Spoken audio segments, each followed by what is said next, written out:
So good day everyone and welcome to today's presentation. My name is Hugh and I will be taking you through a concept that I first became aware of, or not the concept itself, but actually the company back about 15, 16 months ago. And I'm going to share with you a concept that I believe is changing the way people do business around the world, and it's creating a completely new revolution within business circles, and I think also creating a paradigm shift in financial circles as well. The sheer shift of wealth that is coming through for people here is absolutely staggering. I would describe myself and what I'm going to share with you also as a reluctant participant, simply because my background has been in conventional business for the last nearly 30 years. I've been a corporate sales manager during the 90s of one of Ireland's biggest fresh food producers. I've been self-employed and running my own businesses commercially now for the last 20 years. I own a telecom company here in Ireland, and we sell and install telephone equipment to some of Ireland's biggest grocery retailers. I'm also involved in pubs and restaurants with brothers of mine. During the late 90s and the early noughties, like lots of people, I got involved in land and property. And towards the end of the noughties, whenever the so-called global recession kicked in, one of the biggest shocks and wake-up calls that I got at that time was discovering the amount of people, particularly in the self-employed and small business owner arena, who had spent their life creating something that they thought would look after them in their later days. And to the shock and horror of most people, I don't think anyone could have anticipated the sheer depth of the recession that was about to hit us in 2008. And one of the reasons I would describe myself then as a reluctant participant in the cryptocurrency space is simply because I come to realize then how many people were getting it tight and how many businesses were failing, how many people had built up assets all around the world that were literally wiped out, if not overnight, certainly within days, weeks and months. And yes, while some people made capital gains, the majority of people are still suffering today, nearly a decade on. Around the start of the early teens of this decade, I also became aware of making provision for my own retirement. And at that stage, I was aware of a concept known as banking fractionalization and the creation of money around the world. And I was also aware of what was happening in the precious metal arena. And I started to study precious metals. I started to study banking. And I realized that one of the safest and most secure ways that I believe we could make provision for the future was to actually save in precious metals. And at that time, I began to save firstly in silver, then into gold, and back mostly in more recent times into silver. And when I say precious metal, I also mean actually physically taking delivery of the product, as opposed to depending on what we call options, which, just like banking fractionalization, doesn't actually really exist. There's nothing to support it. So when someone first mentioned to me this cryptocurrency concept, I genuinely was shocked at how many sensible people, as I perceived them to be, hard-nosed business people, were actually putting money into a sector where no one knew who had created it, no one knew who was behind it, no one knew who was steering the ship, and effectively all around the world, the market just seemed so strange that I simply couldn't believe it. So one of the reasons, as I said before, that I was reluctant was simply because I just couldn't fathom why people would want to put money into this sector. And that was because of what I would describe as my ignorance. I simply didn't understand the industry. I'd have been the guy down the pub holding the pint in my hand, laughing at mates and people, saying smart remarks like, "Sure, you can't spend it, you can't do this, you can't do that." But over the last 12 months, my mind has been gradually open to this concept. And I'm going to share with you now what I actually would call the evolution of the cryptocurrency sector. I'm going to share with you why I believe this company actually is going to be doing something radical within the sector. I'm going to share with you a little bit about the product and what we call our unique silver bullet, the thing that will make a difference in this sector and in this space. So at the end of the presentation, we'll open up for questions and anything that anyone might wish to ask in relation to what's going on.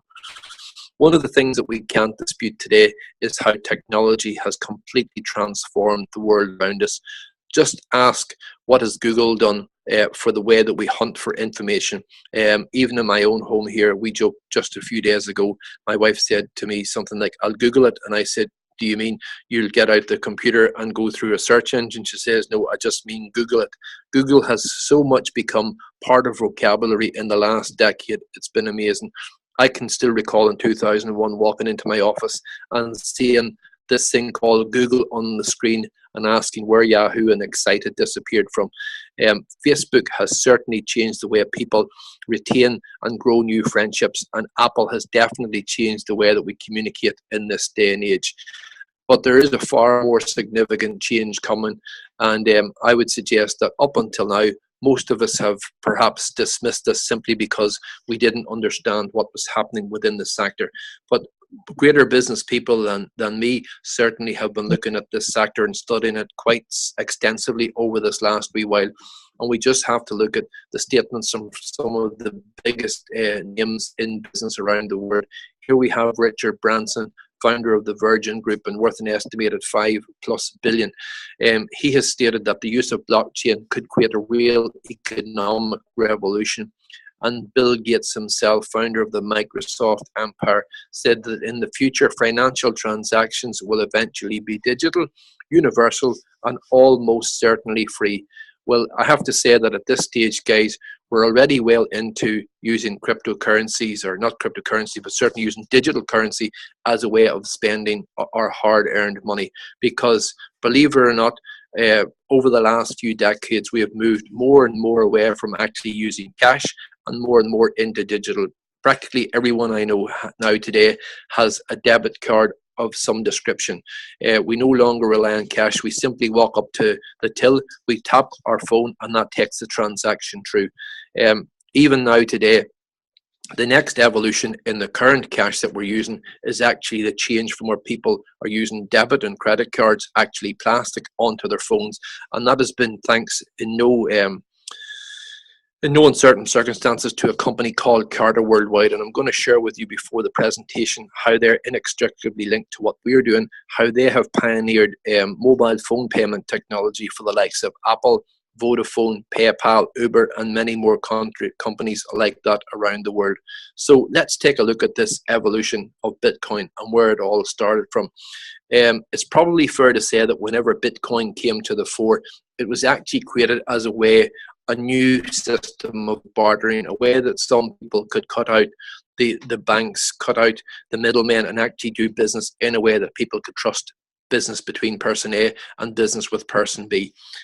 I think that it's probably also fair to say that the people behind it, whether it was one person, a so-called Satoshi Nakamoto, or whether it was a number of programmers from San Francisco or Silicon Valley, the jury's still out on that one because no one has actually claimed responsibility. But when they set out to create the new bartering system, I don't even believe that they realized what they were about to create in terms of an absolutely amazing system for storing information, transferring information. And what they literally created, guys, was the single biggest way, the most secure way of storing information on the internet. So much so that the likes of the governments around the world, the CIAs of this world, the Russians, the Chinese, no one has been actually fit to hack into what actually happened as this was started to create. And how the market has evolved over the last decade has been absolutely staggering as well. Look at the sheer growth in the last 12 months alone. In April of last year, the total market capitalization of all cryptocurrencies around the world stood at 25 billion, almost 26 billion, which in its own right is a surmountable amount of money. But not 9 months later, in January of 2018, by the middle of the month, it stood at 538.9 billion, guys. Absolutely staggering growth by any business's standards. And let's take a look. If you actually held $100 worth of Bitcoin back in August 2010, by the time January 2018 had come round, that 100 euros worth of Bitcoin would have grown exponentially into over nearly 19 million. Absolutely staggering how this has grown in such a short space of time. We take a look at Bitcoin. Is, yes, the dominant force, but it doesn't hold the market to itself. There are many more players in this arena. In fact, around the world at the moment, it's estimated that there may be as many as somewhere between as little as 12 and as many as 1,400 different cryptocurrencies. And the sheer growth in each of these has been represented by what it is that their blockchain can actually do to bring something of value into this sector. And there are many more entering the game. And again, we look back at what the Richard Bransons and Bill Gateses of this world say. Back last year, there was a huge, at the Davos Global Business Summit last year in 2017. These gentlemen shared the stage with some of the biggest names in financial technology around the world. And Bill Gates was reported as saying, we need things that draw on the revolution of Bitcoin. But Bitcoin alone is not good enough. Bitcoin may not be the perfect currency of the future, but it is the pioneer of a global currency. There will be other currencies like it, and some may even be better. So said Richard Branson. So let's take a look at how innovative and pioneering companies all throughout history have, certainly even more so perhaps in the current speed with which information changes, have been caught up by someone who has stood back, take a look at what has happened and see how can we make it better. Certainly Yahoo in the start of the noughties gave away very quickly to Google. Within the social media space, once dominated by Bebo and MySpace, they gave way to Facebook in the late 1990s or mid-90s when I had my first mobile phone. It was a Motorola, because Motorola and Ericsson absolutely dominated that market. Nokia very quickly ate into it and practically wiped the floor with them. Then BlackBerry mastered the business phone sector, but both these companies eventually gave way to Apple. Now Samsung have a chunk of the market as well, but Apple actually last month reported the single biggest quarterly profits ever in history because of their smartphone. I think it's the iPhone X they called it, and what it was actually doing. So the innovators, the companies that have led the way, haven't always been the companies that actually emerged as the big brands, because things are forever changing. And with digital asset system and what we're doing with DasCoin, we aim to be and create the world's most advanced secure solution for exchanging information. Let's take a look at the team behind it. These are the four musketeers, you may wish to call them: Michael Mathias, Terry Ahern, John Prado, and George Sarovitz. These four gentlemen, and particularly Michael, had been developing this idea for quite some time. His own background is Wall Street banker with some of the biggest corporate banks on the planet before becoming disillusioned with how much wealth was being held by so few people. Over a period of time, as the cryptocurrency concept started to come to the fore, he actually started to ask himself, how can we do something different here? And he started to amass a team as he studied it, who were even brighter than he was, who had more depth knowledge than he had. And in creating this, guys, he created a concept that basically has evolved into one of the world's fastest emerging cryptocurrencies, and that is DasCoin. In the last 4 years since the journey began, there's been many significant dates on the calendar.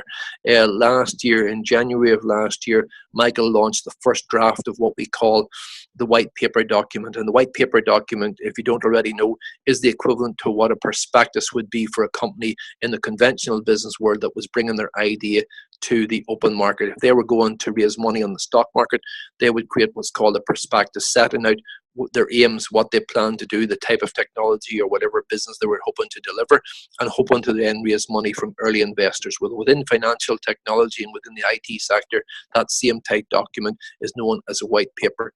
When Michael launched the first draft of that in Hong Kong last year, many people within the industry actually recognized it as one of the most complete white paper documents ever put together within the cryptocurrency space. Two other major significant dates last year was the launch of our own actual blockchain in Zurich. And why is that significant? As I mentioned earlier on, there are very many cryptocurrencies out there now, over 1,000 plus. The shocking thing that most people don't understand, because they haven't done any research into them, is that many of them don't actually own their own blockchain. And the blockchain is where the underlying technology is for what will create, obviously, multifaceted and multifunctional services at such a high secure level. And that's the reason why a lot of the cryptocurrencies that are worth a lot of money is because they're delivering something different in the sector, but also because they actually own their own blockchain. And I will explain to you a little bit more about that before we wrap up the presentation. Also, not insignificant, on the 30th of September last year, DasCoin launched their own internal exchange, the final stages of allowing people to iron out any issues that there may have been on the trading side of it. but this is launched and worked so successfully, and every single day there literally are people who are purchasing and selling DasCoin already on the internal exchange, and there's literally thousands and thousands of transactions going on that on a daily basis. And we move forward to the publicity launch when the blockchain was actually, and the white paper had been launched, and then the blockchain button was pressed last March, on the 31st of March last year, to a huge media fanfare. Global media were here taking on board what DasCoin were doing. One of the main reasons that they came was that we had surrounded ourselves with some of the single biggest names in industry from many different areas, from both media marketing, from financial technology. In fact, I'm going to share with you in a moment just some of the different people that are involved. But one of the organizations that actually turned up at the event is probably the people behind one of the most respected business publications in Southeast Asia, and that magazine is Millionaire Asia. When Michael and his team approached them to take an advert back down at the start of 2017 in Asia, they actually started to do what they call their own due diligence into the company. The reason for that is this magazine goes out to 140,000 subscribers monthly in Southeast Asia. The last thing that they wanted to do was advertise or take money or promote a company that was untoward or that wasn't going to deliver what they say on the tin. The reason for that is some of the biggest global brands advertise within this magazine. They have such a loyal and following readership that they certainly didn't want to advertise something that wasn't going to be about.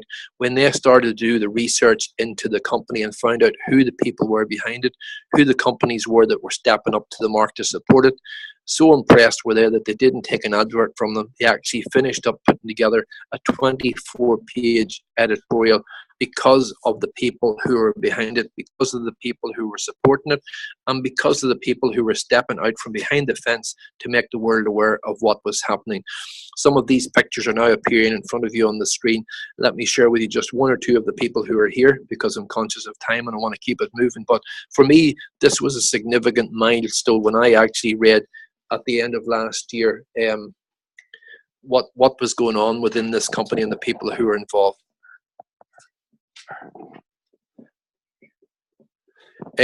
Some of the people who were involved that you see on the screen in front of you here. Blair Baker, I had the pleasure of having lunch and dinner with in December of 2017.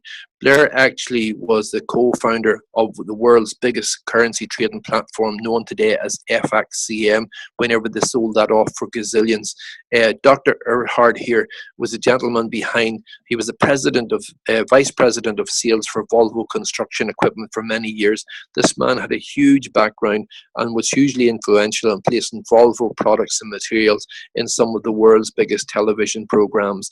Lim Sun Hop at the bottom of the screen here, guys, was the co-founder, managing director, and then president of one of the world's biggest computer companies, known as Compaq Computers. Took that company when he took control of and president of the board, basically from a few million on an annual basis to literally $1 billion company in just 7 years. So much so that when he merged the company with Hewlett Packard, it actually became one of the biggest mergers within the conventional business world on the planet at the time. Also significantly, up in the top left-hand corner here, you'll see a gentleman called Brian Simke, CEO and founder of Carter Worldwide, one of the world's, in fact, probably the world's leading light in financial technology today. So much so that in 2011, they actually created the world's first ever mobile-to-mobile telephone payment. They went on to create, if you have in your card today or in your possession a card that's what's known as contactless, so whether it's debit or credit card, this is the company behind the whole development of that technology. And they are the company that is creating a concept for us that will, in 2018, bring cryptocurrency into the mainstream for the first time ever. And I will share a bit more with you about that as we go through the presentation. These are some of the leading brands that Carter Worldwide have already successfully developed groundbreaking technology that no one else has led the way before in creating contactless card payments, in what they've done for Apple by creating the Apple Pay system, and for Vodafone as well, and so many other companies like it, guys. So what we're about to deliver in 2018 will be absolutely groundbreaking within this sector, because with DasCoin we are creating a currency of trust, something completely different within the sector, the ultimate digital currency, a hybrid system that combines the best aspects of decentralized and what will eventually be centralized currency aspects around the world. A fully authenticated network, greater utility, better performance, greater efficiency, wider distribution, enhanced security, greater liquidity, robust ecosystem, a broader adoption and full compliance. And the reason that we're starting to introduce compliance is because around the world today there's absolutely no regulation and no compliance anywhere within the cryptocurrency sector. But it has now become so big that it's inevitable that governments around the world will start to ask, what can we do here, or how can we get a piece of the action, or how can we make sure our citizens' best interests are looked after, and probably rightly so. So what DasCoin endeavors to do is take a look at the weaknesses within the existing fiat currency sector that's out there, taking a look at what's happening within that centralized sector, and inevitably and eventually introduce the decentralized aspects of what's happening within the cryptocurrency space, merge the two to create something significant that will definitely change what's happening in this sector for the first time in 2018. And in doing so, we have created the fastest blockchain that there is on the planet today. So much so that we take a look at the block times of some of the leading lights. Obviously, Bitcoin dominates the market. Their blockchain time speed clocked at 10 minutes per block. Ethereum, which is today the second biggest cryptocurrency on the planet, at 14 seconds. We can authenticate our blockchain, guys, in a sub 6 second time frame. And why is this important? Because of the transaction speed. Very, very shortly, when our customers want to go out and actually be able to spend this cryptocurrency, if you want to call it, in the real world, on the shops and high street, the speed at which the transactions can be authenticated is going to be critical. We take a look at the minute at the transaction speed per second. Bitcoin, if it was operating at its optimum, does every 3 transactions per second. Ethereum is in there at 20 transactions per second. Visa have a capacity, if it was operating anywhere close to it, at 56,000 transactions per second. Their average time, though, is more like 2,000, which is still a lot of transactions. The DasCoin blockchain capacity can cope with 100,000 plus transactions per second, and as we go through the rest of the story, that'll become more apparent why that is critical. We take a look at what the best aspects of cryptocurrency and blockchain is out there, and we utilize the 4 main sectors within the blockchain family, if you want to call it, that make things happen. Smart contracts is fast emerging as one of the new ways that people can actually do business and trade and create some aspect of trust. One of the areas within this, though, within most cryptocurrencies at the moment, is people can create smart contracts, but to a large extent, if they don't have what's known as KYC and know the clients and know the people that they're trading with, there's a huge anonymity there, and there is aspects of risk can creep into it. We take a look at securities. Obviously, most of them are going to have a digital currency aspect. We also take a look at record keeping. And why is this significant? Because when blockchain was created 10 years ago, and how it has evolved over the last little while, is to create something that's simply impregnable. Last year here in the UK, the UK government had the National Health Service records hacked and held to ransom. Over a couple of days, literally thousands and thousands of records were being deleted. And what came to the fore was that the people who were holding them to ransom actually held them to ransom looking to get paid in Bitcoin. The reason they were looking paid in Bitcoin, very simply, was that it was untraceable. But more shocking, and whether or not the government actually paid up, but the whole thing seemed to disappear so quietly after about 2 days. But the UK government announced almost immediately that they were going to start storing and keeping all the governmental and public records safe and secure on blockchain. They started almost immediately with land registry, which they hope to have completed by the end of 2018, and across the rest of the departments by the end of 2022. They hope to have all records safely secured, that heaven forbid there comes another hack down the road, that at least the documentation is all back up, safe and secured on blockchain. So in addition to this, we're actually the first company to create and insist that all of our members on our authenticated network have what we call a hard wallet device. This is a way of authenticating every transaction. And one of the biggest banes for people within this industry thus far has been that when they have had their coins and their stuff stored away securely, is that people have been able to hack clouds, hack servers, excuse me, hack smartphones, hack laptops, and steal these coins.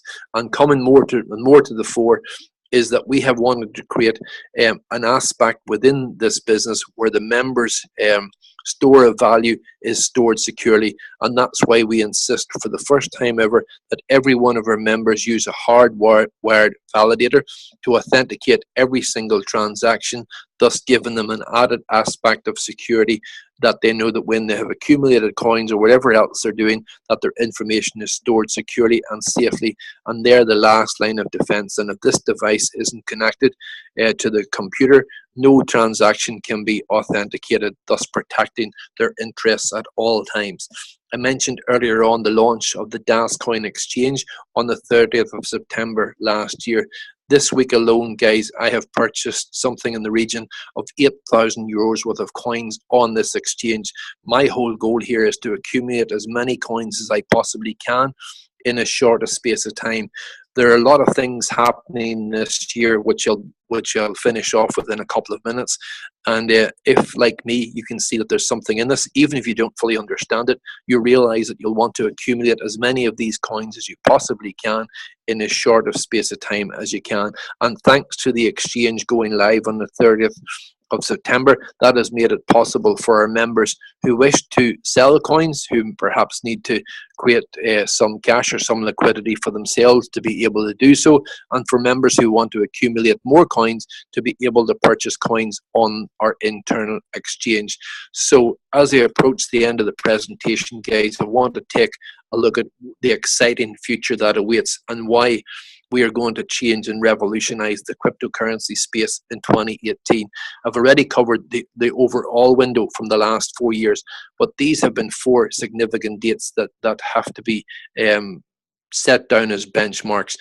The launch of our own blockchain. And remember, guys, over 90% of all the cryptocurrencies out there haven't been able to raise the seed funding and the capital required, because it literally runs to millions and millions to create your own secure blockchain. We have been able to do this, and we launched that almost 12 months ago on the 31st of March last year.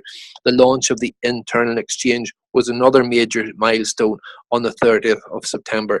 But 2 major milestones await us in 2018, the first of which will happen in London on the 28th of April with the launch of our own, when the DasCoin is publicly traded for the first time on the open exchanges. This will be a major global event for this coin, and an even more significant one is going to happen at the end of the second quarter.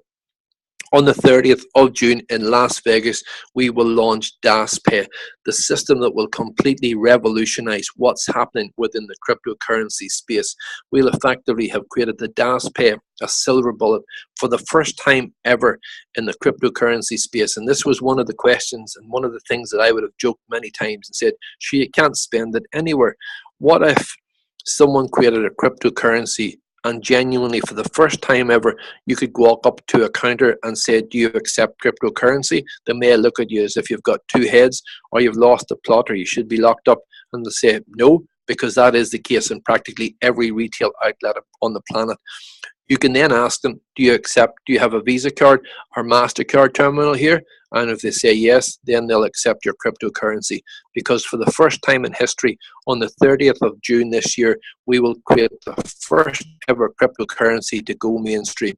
And what does that mean in layman's language? It basically means that in a transaction speed, and this is why it's important that our blockchain is so fast, in sub 6 seconds, it will authenticate the transaction. So if you're standing in a coffee shop and you want to purchase coffee and scones, or you're standing in a filling station and you're filling up your car with fuel, or you're staying in an overnight hotel and you want to pay in the cryptocurrency that you have accumulated, you can do so there and then in the fiat currency zone that you're standing in without paying the expensive transaction charges to remove it from the cryptocurrency space into mainstream fiat currency.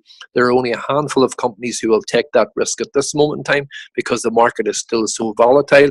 They'll charge an exuberant amount of money to do so, and then at the moment they only change that into a fiat currency, which is US dollar. So if you're standing in Australia, or you're standing in the UK, or you're standing in, you simply cannot spend the currency, guys. So that is a major bone of contention.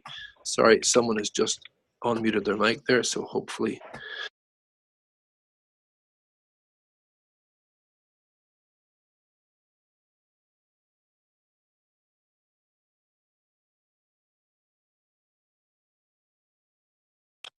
Hugh, you've muted yourself again. Thanks, Dale. So if you choose to become a customer, how can you become a customer? Very simply, the person who invited you onto this call today, they'll provide you with a unique link which will allow you to purchase a license within the NetLeaders and DasCoin family. For that license, which starts from €100 up to €25,000, what we call a presidential license, you will receive what we call our units of capacity, or I call it our internal currency, known as cycles. With these cycles, you can choose to purchase coins, you can choose to purchase document storage space, you can choose to purchase smart contracts. Very shortly, you'll be able to use it to actually trade in currencies as well around the world. But at this moment in time, most of our members are turning it into coins. So whichever license you choose, the one that is most affordable to you. I actually started last year in May, actually as a throwaway remark, purchasing a €100 license just to get someone to give my headpiece, because I genuinely was not interested in this sector, but I was hearing so much about it. I thought €100 is neither here nor there. It's some skin in the game. I since went on to purchase a €2,000 license, then a €5,000 license, and eventually, just last weekend, I also purchased a presidential license of €25,000. On top of that, I've purchased over €20,000 worth of coins on the internal exchange as well. So I am all in, and I'm fully committed to making and seeing this project work. One of the other things that Michael wanted to do from the outset was to create an opportunity whereby, for the first time ever, members could truly benefit from all that was happening within the cryptocurrency space. If you take a look at what happens within traditional business, most revenues are there owned by the central operator. In other words, the shareholders are the people who have set up and started the business. Within the NetLeaders family and community, the revenue is shared throughout the network. The revenue is shared pretty much in relevance to the active work that the person will put into actually growing and sharing the concept. There is a remuneration here which allows us to enjoy the benefits from what happens within the business. And if we share this story with someone who chooses to purchase a license, we will get a one-time commission of 10% for sharing that story. If we inevitably go on to build, and I say inevitably, that's not inevitable, because over 50% of the members are what I would call passive members that just purchased a license and they're sitting back and saying, let's see what happens. But if you choose to build a team, we have an ongoing team bonus known as a binary bonus, which can be up to 10% of your team volume. And again, whoever brought you on to call can explain that to you in more detail. And equally, more significantly, we have what's called a matching bonus, anywhere between 10 and 30% of your individual team efforts. Now, I'm not going into all the details. Suffice to say that these 3 commissions can grow quickly with a bit of effort into quite a significant return. Our commissions are paid weekly. We have no ongoing monthly maintenance fees. There's no activity requirements. You do this in a time frame that suits yourself. And guys, we have at our resources some of the best coaching and marketing systems available to help people through every step of the way, from the webinars that we run to live events.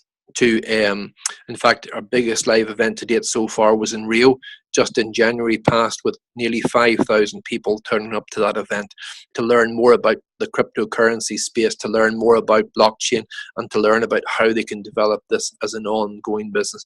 And there's just so much more happening. This is the last thought I'm going to leave with you before I open up the call. I think I might even alluded to this earlier on, because Richard Branson once famously said that if someone offers you an amazing opportunity, but you're not sure if you can do it, say yes and learn how to get your head around it later. And that's effectively what I done, guys, as I started to develop this concept. Back in May of last year, I flippantly gave someone €100 just to get them to, as I would say here in Northern Ireland, to give my headpiece, to get them out of my hair. But as last year wore on, I realized there was something significant happening. In October of last year, just 5 months ago now, someone put in my hand the Millionaire Asia magazine. And I have to thank this person. The gentleman's name was Tony Lynham, for persisting with me, because I simply wasn't interested. I didn't understand it. I wasn't even prepared to listen. He sat me down for 2.5 hours, guys. It was meant to be a half an hour coffee, but by the time I finished, I still didn't fully understood it. But I did understand something was happening. I chose to be part of it. I thank Tony for persisting with me, because it has certainly already transformed my financial well-being and that of many people around me. So on behalf of whoever invited you onto the call today, I'd like to thank you for taking time out. I'm sorry for those that are watching this in real time that we had a bit of a delay, but we got through it eventually, and hopefully it made sense to you. You're not going to understand it all the first time that you see this, but as you see it a second time and a third time, more and more aspects of it will start to make sense. So with that, listen, I'd like to thank you very much for being on the call today. On behalf of whoever